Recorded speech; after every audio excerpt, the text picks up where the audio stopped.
So you're a teacher and you're thinking of leaving the education system because you feel burnt out, bedraggled, stressed and annoyed, and working at Tesco doesn't really seem like a viable option right now, although it is a little bit more attractive than being locked and trapped in the classroom, having such high demands on you, getting paid next to nothing and feeling stressed. Well, I know exactly how you feel. Why? Because I was a teacher for 12 years, teaching science and PE, head of the department, and I was being bullied by deputy head. But today, I'm not going to speak to you about how to leave the education system. I'm going to speak to you about how to create a successful business, how to market yourself, how to start, really. Step number 1.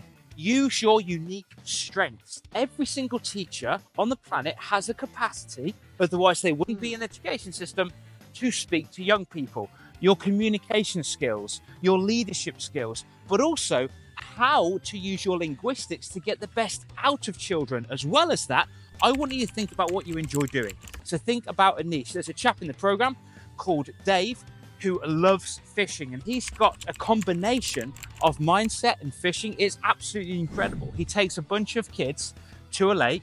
He does the NLP skills, the CBT skills with them whilst they're fishing, whilst looking forward, no eye contact, and he gets some absolutely phenomenal results helping de-stress and get rid of anxiety in young people whilst fishing. It's amazing. You don't have to work with children one-to-one as well. You can do group work. You can be invited into school stages and do big talks in front of copious amounts of students, and you can charge anywhere between £100 to £300 per session. Step number 2, validate your idea. So how do you do this? Well, you can Google it.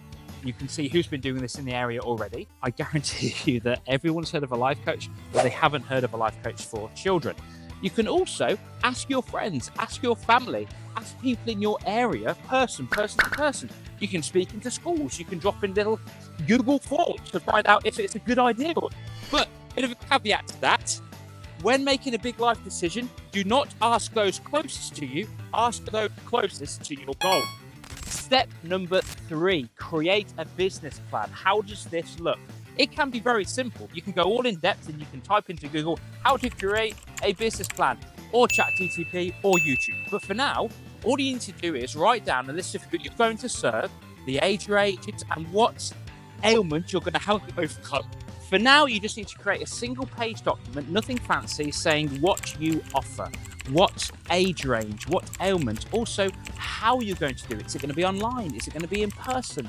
Is it going to be workshops? Is it going to be in schools? You can even add your specific type. You can even add your specific package types and the costings as well. How you hope to scale it and how you're going to show the world it as well. For example, you're going to market on advertising platforms or social media. Speaking of social media, step number 4 is build social media, build an online presence. Why is this important? Well, it's free advertising. It's a no-brainer. First of all, I wouldn't recommend all the platforms because that's a different job entirely.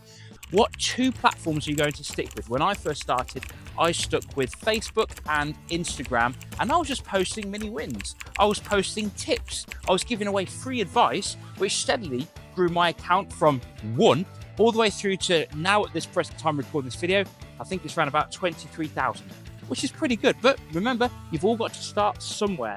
And since then, I've had people from America contact me, people from Thailand contact me, people from Germany, Scotland message me saying, hey Dale, do you work with girls aged 8 to help them with anxiety? Hey Dale, do you work with boys aged 19 that are just confused about their future? Decide whether or not I want to work with them. More often than not, it tends to be yes, because I want to help as many people as I possibly can. Step number 5, this is very scary. Selling your service. As a teacher, when I first did this, I was shaking boots. First time I shared my cost of my program, which was £80 an hour, was so scary for me. But you've got to think of it this way. Think about all the years that you've had as a teacher. Think about what you've put in. Think about what you've learned. Think about what you've invested time and money in yourself to get the best results possible for roughly 30 children in an hour, then another 30, then another 30. You are literally an expert at communicating with children.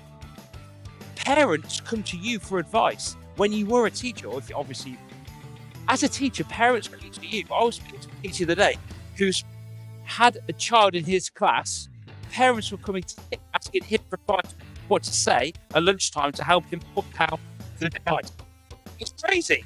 Step number 6, bonus step, is it would be a very good idea for you to learn some form of life coaching skill, whether it's CBT or NLP or timeline therapy or emotional tapping therapy, something like that that will give you more validation to help out a young person go from A to B, from anxious to confident, from sad to happy, from bored and demotivated to enthused and motivated. Now, if you are a teacher and you're a little bit fed up with where you are right now, I've actually launched a brand new program, which is called the T2C Academy, Teacher to Coach. If you are interested, there's a link below, which will give you all the details on how to start to finish to become a very successful life coach for children. And yes, it is going to be scary. And like I said before, in step number 5, selling is the hardest part you can possibly do. I would probably recommend going on a selling course because you're selling to children every single day. You're selling them the idea of learning maths, of learning English, of doing science, of doing a new skill in physical education. You're selling every single day. Now, you've got to believe in yourself that you can get these results with your newfound knowledge to get the best out of young people. And what parent wouldn't want their child to have helped cope with anxiety? It's a no-brainer. So if you're interested in life coaching kids and you think, actually, this is something that I could possibly do, then there's a link below, T2C. Hi, my name is Dale. If you did like this video, brilliant, like and subscribe, and I'm going to do some more content. In the meantime, I'll see you in the future video. Have a good one. Peace out.